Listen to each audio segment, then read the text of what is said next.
Hello and welcome. Thank you for joining us. Welcome to Business Incorporated live from Lagos. I'm Chimeze Obi Iwago. On the show today, World Bank sees a slip in Sub-Saharan African economy to 1.6% this year, its lowest level in 2 decades. Kenya to retain duty-free access to the European Union for its products. Plus, Libya's Arabian Gulf Oil Company increases production to 290,000 barrels per day and hopes to reach 350,000 barrels per day by the end of the year.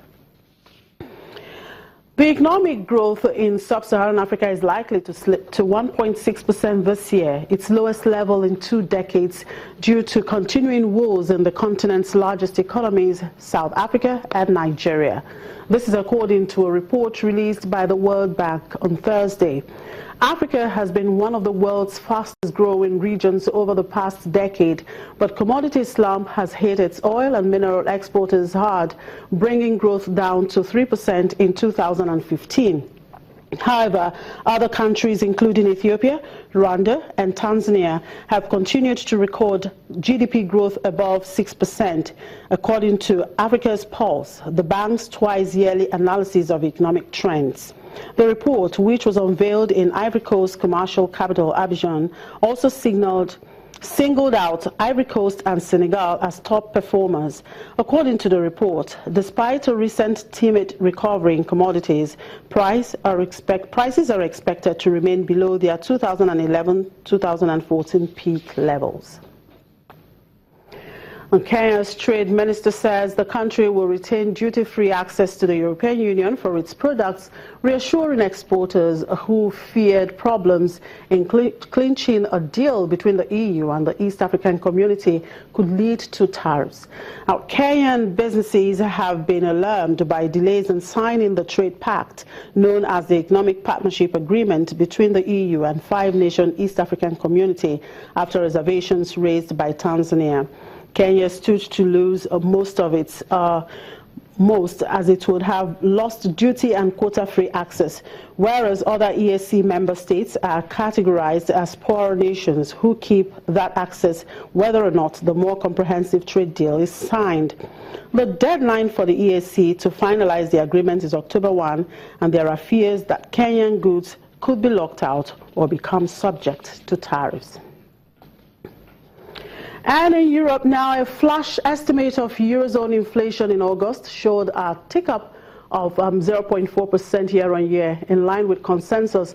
Unemployment in Eurozone held steady at 10.1% in August, the same as in July.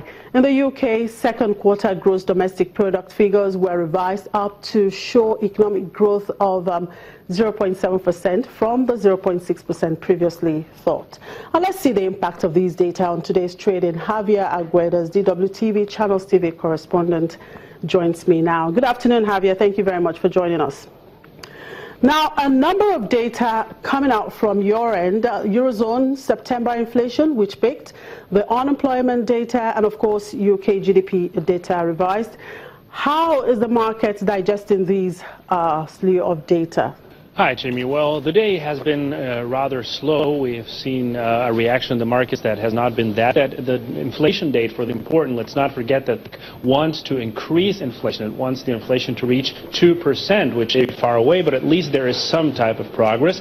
And it's important to keep in mind that the ECB is pumping billions of euros into the economy every month in order to make that happen someday. But even though this is definitely not the goal, it is a little bit of progress there. On the other hand, the unemployment rate, as you mentioned, kept steady, so that is not that good, considering that there's countries in the Eurozone that still have a big problem with unemployment, specifically Spain and Greece, most importantly. So investors are not really exhilarated about what they are seeing in these numbers that came in today.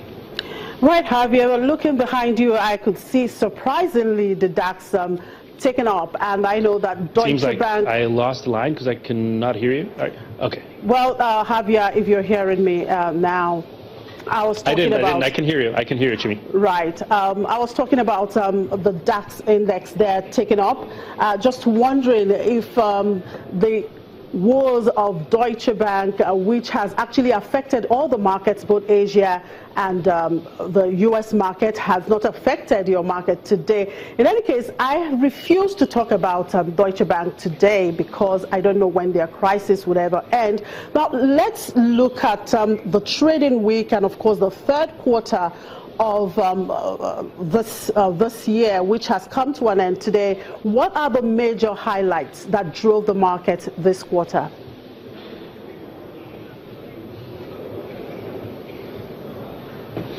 Well, it was a very important quarter to me because what we had was the reaction of the Brexit vote. Let's not forget that that was considered one of the most important threats to the worldwide economy. And the vote was on June 23rd, which means it was still in the first part of the year. And the reactions came in July, September, and October. Now, in July and in September, things looked quite badly, of course. We saw immediate reactions in the stock markets and in the companies, a lot of fear. But then in September, we found out that it wasn't necessarily that important because it lays the ground for what is to come.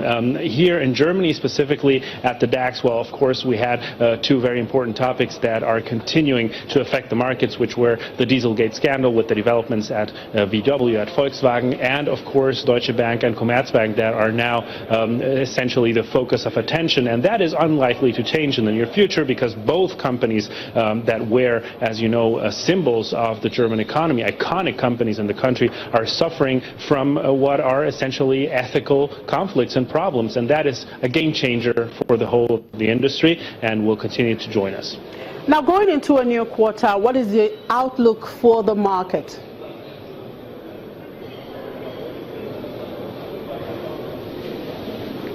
Well, the outlook seems to be quite positive. As the numbers are coming in, we know that most of the regions are somehow developing, that the Eurozone is keeping at least steady. The United States economy is growing strong. We saw the possibility, of course, of an interest rate hike there growing as we saw the latest figures. And it is true that in the European markets, people always talk about a phenomenon, which is that in the summer months, things are kind of slow and they usually pick up at the very end of the year, at the last quarter. So many are expecting what they call a golden autumn for at least the German economy. We'll see if that happens. Many of the factors that were affecting the markets at the beginning of the year, mainly China's economic development and also the oil price stability that was affecting them, seem to be going well now. If we see an agreement in November, for example, for the oil prices, if we see steady demand from China, and if there is no geopolitical conflict coming in there, then we might see the companies flourish and the markets restabilize and regain. Let's see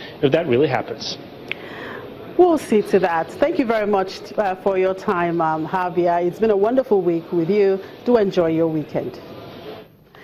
In Asia now, markets there stumbled on Friday, the final trading day of the quarter, after concerns over Deutsche Bank undermined investor sentiment. In Australia, the ASX 200 ended down 35.33 points, with most sectors finishing lower. Japan's Nikkei 225 finished down 1.46%, while the Topix index fell 20.47 points. Across the Korean Strait, the Kospi was lower by 25.09 points. In Hong Kong, the Hang Seng index fell 1.82% by afternoon trade. Mainland Chinese shares bucked the generally downward trend across the region to close higher.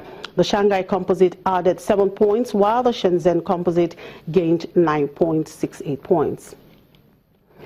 And in China, China's yuan will officially join the International Monetary Fund's special draw rights basket on Saturday, which indicates a step up in the international status of the currency.